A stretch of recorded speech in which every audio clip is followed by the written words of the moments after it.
What's up everyone, I'm CallumOnToast, and in today's video we've got part 2 of the Battle of Spice World Championships. You guys absolutely smashed it for the support in yesterday's video. I mentioned in that video that if it got 400 likes within 24 hours, I would be releasing part 2 today, and already at the time of recording, it's sitting at over 600 likes, so thank you very much for the support. Also, my channel finally hit 34k subscribers, so thank you to all of the new subscribers, and if you're still not subscribed, there's going to be plenty more insane, spicy GBL content like this coming very soon on the channel, so if you don't want to miss out, make sure you hit the subscribe button and turn on post notifications. Anyways, we have another 16 insanely spicy battles featured in today's video, and if you've not yet seen yesterday's video, I definitely recommend checking it out after you're done watching this one, and hopefully I will have all the polls up by tomorrow, so do be on the lookout for that. You will be able to start voting for your favorite spicy team featured across the two videos. But with that being said, let's just get into the question of the day. What's the spiciest Pokemon you've ever tried to use in the Go Battle League? Let me know in the comment section down below, and with that being said, let's get into the Battle of Spice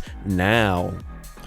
Alright, so we're kicking things off with an absolute banger of a submission from Mexico Beckham with this triple level 50 first stage dog team here, and you can see Poochyena doesn't even reach 800 CP. We saw that, obviously, we had the win goal in yesterday's video. That was insane. This is even crazier, and we are now going to farm up to back-to-back crunches. Crunch actually still gets the KO up against the Trevenant. That is insane damage. They come back in with the Annihilate. They might actually end up shielding this after seeing that damage, and they do exactly that. Now we can come back in with our Graveyard here. We are going to wait out the switch clock, come back in with it, and of course we do have access to Lick and Psychic Fangs. We are going to no-shield the first move. Rage Fist does respectable damage there, but we can now overfarm ever so slightly, fire off the Psychic Fangs. Psychic Fangs gonna grab the final shield from the opponent, and the opponent is going to reach another charge move. At this point, we are kind of forced to shield here. They fire off the Rage Fist, they swap out, they snipe with a Sizzle, but we've got Houndour. We are dealing huge damage with these Embers. We, of course, have no shields, but it doesn't matter. We resist the charge moves. We can now reach a Crunch, and from this range, Crunch from the Houndour gets the KO up against Annihilate, and we're able to take that game. Next up, we've got Fiantiga Firean, who is running a Shiny Shadow Arbok in the lead with two XL Pokemon in the back. So going to lead into Como, and we're actually on Dragon Tail here. So Dragon Tail, of course, hitting for super effective damage. They swap into Sizzle. We don't have a great response, but we're able to grab a shield. As is the case up against pretty much every Shadow Sizzle user, they are going to shield every charge move, which means we debuff the defense by 2 stages. We can now possibly double shield and then commit to a full wing attack farm down. Night Slash is going to grab the shield. They actually get the boost there, but it doesn't really make a huge difference. They come back in with the Como, but we do have a lot of energy. Fly is going to grab a shield. The opponent then swaps out into Drifblim, but we do not throw the Fly here. Instead, we're going to go for the Rock Tomb, dealing big damage. We come in with a Snover, and we've debuffed their attack, so anything they throw is not going to do too much damage. They go for a debuffing attack of their own with the Icy Wind, but it doesn't really matter at this point, unless they go for a close combat here or a Clanging Scales. Okay, actually they do, but it doesn't matter. They drop their defense, meaning Shiny Shadow Arbok gets the Dragon Tail farm down, and we're able to take that game. Into the next team, we've got 69 Tails here. I believe that's probably how you're supposed to pronounce their name there. But we've got an Ultra League team, and honestly, one of the worst things we could see. So they are on Thundershock, which is going to be slightly better for the Magneton and the Alakazam. However, still not ideal, as they can start boosting up their defense straight away, which, yeah, not really great here, as we can only hit for resisted damage, and we're kind of forced to stay in it as well. We go for a Zap Cannon. Zap Cannon doesn't debuff their attack, but they do actually overfarm, allowing us to reach a Magnet Bomb. Magnet Bomb is going to actually be shielded by the opponent, as the opponent is now going to go and full send their own Zap Cannon. So interesting play by the opponent. We're coming in with the Yanmega. I'm not really sure about this, but potentially we can shield once and go for a full Bug Bite farm down. Of course, they boost up the defense once again, but Yanmega here is going to get the farm down. I think I might have called it Yanma earlier in the video, but it doesn't really matter. We are going to see a Venusaur as their final Pokemon. We come in with Alakazam, and the reason we did not come in with Alakazam is because we're actually not on Confusion, instead on Psycho Cut, and it does mean we're, of course, not going to deal much damage with the fast moves, but now we can come back in with the Yanmega. We're going to overfarm, fire off an Aerial Ace here. Aerial Ace is going to get the KO up against the Venusaur. They come back in with Typhlosion, and we're able to reach an Ancient Power. Ancient Power gonna deal big damage there. The opponent is going to fire for charge move, but we don't have 1 HP, so of course, it's going to deal 1 damage through the shield. We've now got the energy for the aerial ace, and from this range, Yanmega gets the KO up against Typhlosion, and we're able to take that game.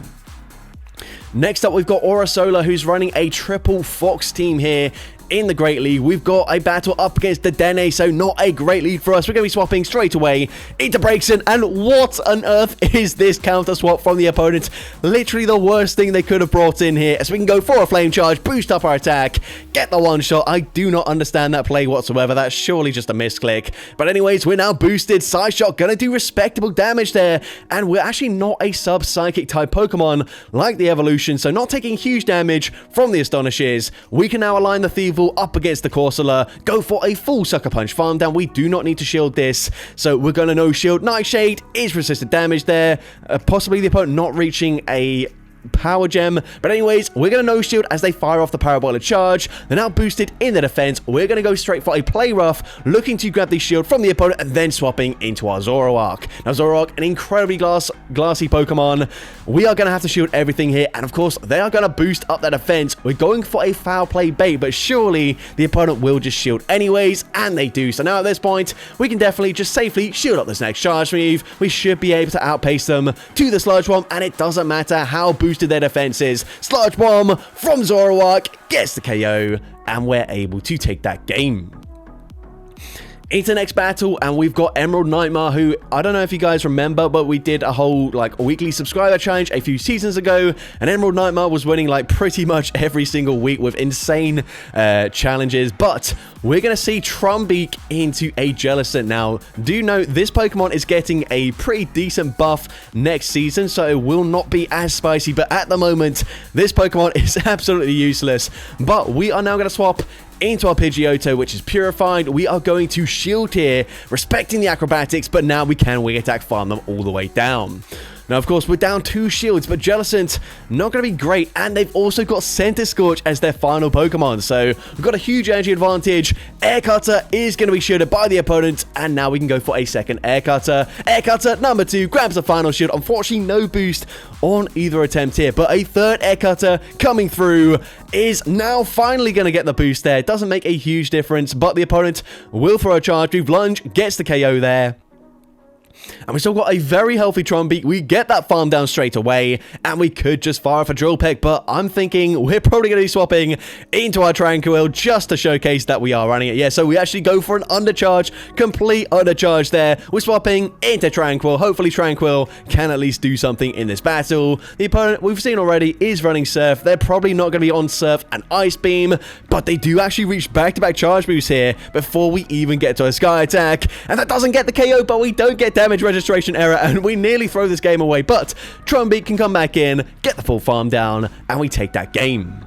But into the next battle, we've got Fly going to get you in the Open Master League, running Victini, a Pokemon that is very difficult to get the XL candies for, as well as Shadow Salamence and Genesect. So we're going to swap out awful lead matchup for us, but the opponent choosing to stay in here, and the opponent might not be recognizing that we've got the Fire Technoblast. So Technoblast, unfortunately, is going to be shielded, but the opponent looks like they're lagging there. We're definitely going to take advantage. Going to go for another Technoblast, and this time it connects. It does monstrous damage. Unfortunately, just barely not gets in the KO, since, of course, the Fury Cutters are double resisted up against the Steel and Fairy typing, but we got them very low to the point where we can come in with the Victini, resist anything they throw here, and then go for a full farm down.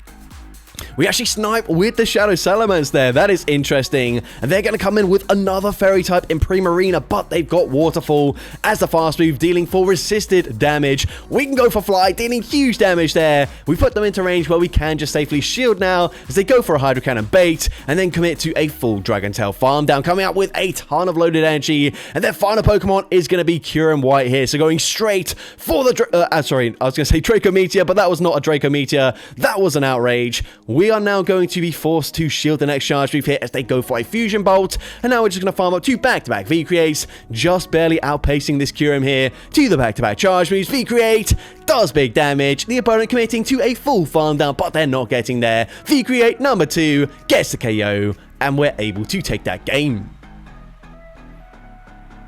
So going into the next battle, I believe this is the lowest level trainer we've had a submission from. So that is very cool to see. We're going to see Zweilous into Lucario, a huge core breaker to the team. Kind of forced to stay in initially, but we do eventually swap out there.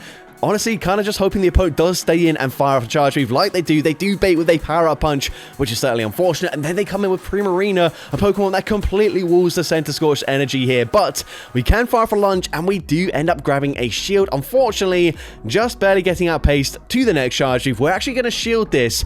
Actually, that was a CMP tie. So going to fire off another lunge here, just looking to debuff their attack. But we can now come in, snipe with the Shadow Skuntank. But all shields are down on our end, and the opponent does still have a Protect Shield to use. The opponent, once again, going to fire for Power Punch there. Of course, not doing too much damage, but we've got double resisted fast refresher with our Poison Jabs. We can boost up our attack, but it doesn't make a huge difference. We're now going to come in with the Zweilous, though, and we put them into Dragon Breath farm down range. Their final Pokemon, going to be a Talonflame, and Zweilous, actually another Pokemon getting big buffs next season. Dragon Pulse does big damage. We can actually Dragon Breath farming down there to take that game. But next up, we've got Colin the Mad Lad, who is running Muck in the lead up against Azumarill. So a great lead matchup for us. The opponent's going to be safe swapping into a Shadow Giratina. So depending on what charge moves the Porygon Z has, this is probably going to be, well, I was just going to say, probably a matchup where we stay in and fire off a Dark Pulse, but actually, apparently not. We're going to swap into our Shadow Crobat here, and the opponent is going to fire off a Bait. We can go for a Poison Fang, unfortunately, recognizing we're still not going to reach a Shadow Ball, but we do end up grabbing a shield. At this point, we probably can't afford to double shield the Crobat, so Dragon Claw, not going to get the KO. We do reach a last-second Poison Fang. Unfortunately, this is resisted damage, but Poison Fang is going to grab both shields from the opponent, and it puts them into range where potentially a non-stab Thunder Punch resisted damage gets the KO, and it does exactly that. Now they come in with a Dusclops. We are going to overfarm here, fire off that Dark Pulse, and then potentially look to catch a move onto our Porygon Z, and we do exactly that. This would be insane if we've just got a Poltergeist. It is just a Shadow Punch there, but either way, still great for us. That's double resisted. They're going to come in with a Azumarill, and we are going straight for the Zap Cannon. Zap Cannon is going to deal huge damage and actually barely does not get the KO there, which is kind of surprising, but of course, that is non-stat damage. We come in with the Muck, and we should be able to outpace them now to a Dark Pulse before they do reach back-to-back Shadow Punches here. They go for the first one, and we can just barely get there in time. Dark Pulse going to be super effective. It takes out the Dusclops, and we're able to take that game. So heading into the next battle, we've got Layan008, and they are running what they are calling like a spicy version of Grasshole, with Shuckle meant to be representing a Bastiodon, and then of course Double Grass in the back, but neither of them are on Razor Leaf, you'll be happy to hear. We are going to see one of the worst things we could see in the situation, a Talonflame. However, we have baited it out, and as well, we're going to reach back-to-back foul plays. If the opponent tries to commit to a full Incinerate farm down, we should be grabbing both shields from the opponent, and we are going to do exactly that. So foul play number 2 does grab the final shield from the Talonflame, and as well, Shuckle can come in. Unfortunately, looks like we get our fast move denied there, but Fly not going to do that much damage, and honestly, we can probably tank a Brave Bird as well. So we're going to no-shield this once again. The opponent is going to full send the Brave Bird. We tank it. We get the Rock Throw farm down. They come in with Lapras. We did have a Rock Blast loaded, but honestly, not going to do much damage there. Instead, we come in with the Gorgeist, and you can see we are actually running Fire Blast, and they come in with a Tinkaton. So you know what we're going for here. We're full sending the Fire Blast, dealing huge damage, and we get the full Hex farm down. They come back in with the Lapras, and if they're not on Ice Beam, which that was quite early here, that means that, of course, we're going to resist all the charge moves, and we've got another opportunity to full send a Fire Blast just because we can. Fire Blast, big damage, which means we can now come in with the Shuckle, fire off that Rock Blast. Rock Blast still doesn't get the KO, but we get that Rock Throw farm down to take that game. Next up, we've got Chaos288, who's running a triple Shiny Shadow Dark theme team here, with Shiftry in the lead up against Blastoise. Great lead matchup for us. We are going straight for Leaf Blade here, not messing around. Leaf Blade is going to connect. It nearly gets the one shot there. And of course, this is just going to be a Hydro Cannon. We can resist this. It does do quite a lot of damage though. So at this point, they're going to come in with a Jump Laugh. They swap into Lapras, but do they know about the Focus Blast coverage? We are full sending it straight away. Will they respect it?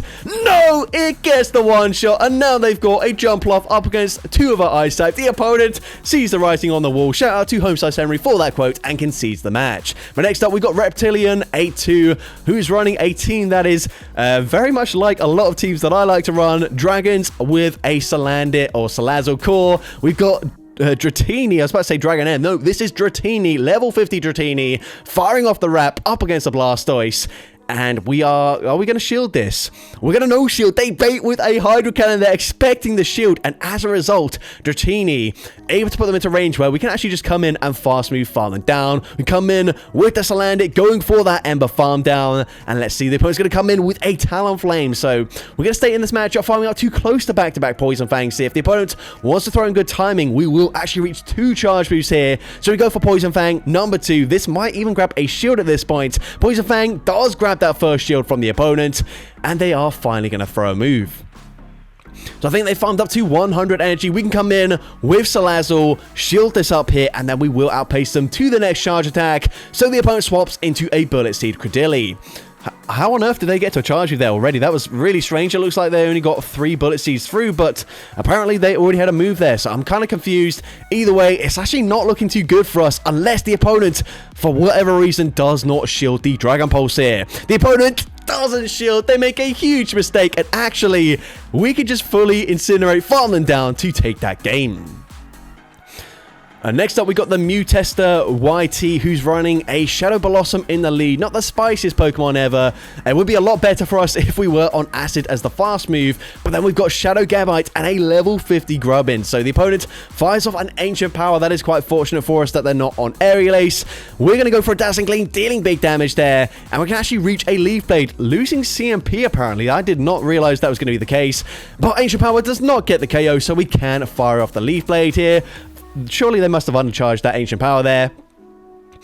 But either way, not in a great position, but we are on Spark as the fast move on our Grubbin. We're going to have to shield this up here. We've seen Ancient Power. They actually full send a Dazzling Gleam, which is now going to allow us a full farm down. We're definitely not going to complain there. They then come in with a Jellicent. We've got access to Crunch. Crunch not going to do huge damage here, as we are, of course, only 1112 CP. But we can now shield this if we want to. They do bait with a Bubble Beam, which is unfortunate, but we can fire off a second Crunch here. Crunch now not going to get the KO, which means we get even more farm, and their final Pokemon is going to be a Morpeko. So at this point, still not in the clear yet. The opponent is going to fire the charge move. For some reason, they go for a triple resisted Aura Wheel. I don't understand that play. We're going straight for Twister. Twister not going to be respected. I do not understand the gameplay on the opponent's end, but we'll definitely take the win. Into next team here, we've got Maxipad with a triple King submission. We've got Nidoking, Shadow Kingdra, and Kingler. So this is actually, I guess the battle was already sped up, and now I've sped it up 2 more times. So this is going to be insanely fast. Unfortunately, it's going to be hard to commentate on this battle. I do apologize. But anyways, they fire off the Leaf Blade. They come in with a Dunsparce. We're going to no-shield the first charge move here. We are going to overfarm, look to throw an Outrage on, I think, on CMP. Outrage gets the KO there. To come back in with the Gallade, they cannot commit to a farm down. They need to throw a charge move. Leaf Blade gets the KO, but we can come back in with that Nidoking, fire off the Sand Tomb. Sand Tomb grabs the final shield, but unfortunately, we've only got resisted damage to throw. Crabhammer, however, doesn't really care because we get the boost. We can shield the Arctotail, and they're going to go just straight for another Arctotail, which means we can live that, fire off an X-Scissor, get the KO, get that bubble farm down, and we're able to take that game. Okay, that was way too fast. But anyways, next up, we've got No Bonfire Head, who is the only trainer, I believe, who has submitted above legend rank for the Battle of Spice this time around. We're going to see Dojo in the lead. We safe swap into Cast Form. The opponent also running a spicy pick in Shadow Alone and Sandshrew. We are going to shield. They full send a Blizzard before swapping into a Shadow Sableye. And now we're actually going to full send a Hurricane. Hurricane not going to be respected. It does big damage, and we can probably live a Foul Play here. So going to no shield. Foul Play doesn't do enough damage, and we can actually go for a full Hex farm down, coming out with another Hurricane loaded. But depending on what we see come in here, we might just go straight for the Weather Ball. Nope, we are actually going to go for another Hurricane. Hurricane, gonna grab the final shield, or sorry, the first shield from the opponent. We swap straight away into Dojo, looking to bait out the Sandshrew, and we're able to force a CMP tie. Aerial Ace gets the KO from that range. They come back in with the Shadow Dust Noir. We're gonna go straight for another Aerial Ace. I don't really understand why we're running Aerial Ace. It does have access to Drill Peck, by the way, but it doesn't really matter. We are able to force the opponent to throw some of their energy, and now we can come in with presumably an Astonish Vanillite here. Shield the first charge move. I don't know if they're going to reach back-to-back moves here. They don't. We get the Astonish farm down with a level 50 Vanillite, and we're able to take that game. Into the next battle, we've got Gingy1995, who's running a triple pig theme team here. Of course, Grumpig, like 2 seasons ago, was actually top meta, but since buffed dark and bug type Pokemon have been a thing in recent seasons, it has kind of fallen off a little bit. But anyways, we say swap into our Shadow Piloswine. We met with a bit of an awkward core breaker to the entire team in the form of Jellicent. They can fire off the Surf there. We're gonna come back in with the Grumpig, and we are actually gonna no shield as we call a bait, and it is just the Surf. Can we commit to a farm down? Unfortunately not, but we should barely still live this. So Surf doesn't get the KO. We're now gonna snipe with our Mamoswine. We've still got 2 shields here, and the opponent's final Pokemon is gonna be a Credilli. So we're going to go straight for the Icicle Spear here. Probably going to grab a shield as they can go for a debuff, but we are happy to shield this. We've got 2 shields. I'm going to use the first one here as they fire off the Rock Tomb. We are now going to overfarm here. The opponent does swap back into Clodsire, but we can go and full send a high horsepower. Of course, we are debuffed, so it doesn't quite do enough damage, but we can come back in with the Grumpig, fire off that Shadow Ball. Shadow Ball is going to force the final shield, and we're still able to outpace them to the Icicle Spear. Icicle Spear gets the KO there, and the opponent recognizing we've still got a shield, and so they just concede the match. And now going into the final battle, I believe we've got Temujin Khan Wolf, who's running Exploud in the lead, as Shadow Regice and Shadow Banette. So we have already seen Exploud in its shadow form here. We are running Boom Burst, however, so we are going to no shield the first move. They full send the Earthquake, but we are also full sending the Nuke, going straight for that Boom Burst. Boom Burst does huge damage there. Unfortunately, they will just barely outpace us to the next charge move. So at this point, we're actually going to no shield this. We put them into range, but we can actually come in with the Regice and go for a full lock on farm down. Huge for us, getting a massive energy advantage, and they're going to come in with a Lapras. So excuse me there, we full send the Thunder. Honestly, Thunder doesn't do as much damage as I was expecting, but we can possibly no shield this. We are now going to go straight for the Thunder here. Probably could have overfarmed a little bit, but Thunder gonna be no shielded, and their final Pokemon is Azumarill. So at this point, we are just barely able to reach yet another Thunder before they fully farm us down. And now we've grabbed the first shield from the opponent. We can come in with the Shadow Banette. We're definitely going to have to shield this. Banette is a very glassy Pokemon, and are we going to bait here? No, we are going to once again full send another Thunder. Thunder is going to be no shielded by Azumarill. It gets the one shot, and we take that game. So that's going to be it for today's video. If you did enjoy it, please make sure you leave a like, leave a comment letting me know, and as well, don't forget to respond to the question of the day if you haven't done so already. And if you want to see more content like this in the future, make sure you hit that subscribe button and turn on post notifications. That way you'll be notified whenever I upload a new video. Now, if you want to take your support to the next level, you can become a channel member with perks including early access to new videos, shoutouts at the end of each video, custom loyalty badges, and custom emojis to use in the comments of every video. I want to say a massive thank you to everyone that has become a channel member already. Your support is greatly appreciated. And with that being said, thank you so much for watching today's video, and I hope you have a great rest of your day.